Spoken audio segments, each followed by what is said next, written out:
৩৩ বছর বয়সে জাতীয় দলে ডাক পেলেন ভারতীয় স্পিনার। ২০১৪ সালের ডিসেম্বরের প্রথম শ্রেণীর ক্রিকেটে অভিষেক। এরপর ঘরোয়া ক্রিকেটে নিজেকে প্রতিষ্ঠিত করতে লেগেছে দীর্ঘ এক দশক। অবশেষে সেই অপেক্ষার অবসান ঘটিয়ে ভারতের টেস্ট দলে প্রথমবারের মতো ডাক পেয়েছেন ৩৩ বছর বয়সী অফ স্পিনিং অলরাউন্ডার শার্নস জৈন। শ্রীলঙ্কার বিপক্ষে ২ ম্যাচের টেস্ট সিরিজের দলে জায়গা পেয়েছেন মধ্যপ্রদেশের এই ক্রিকেটার।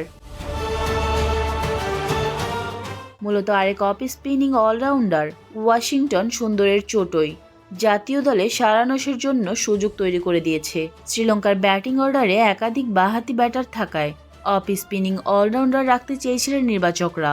স্কোয়াডের অন্য ৩ স্পিনারই বাঁহাতি হওয়ায় সুন্দরের মতো বাঁহাতি ব্যাটিং এবং ডানহাতি অফ স্পিনের সমন্বয় থাকা সারানসকেই বেছে নেওয়া হয়েছে। ক্রিকেটের সকল আপডেট পেতে আমাদের সাথেই থাকবেন। ধন্যবাদ।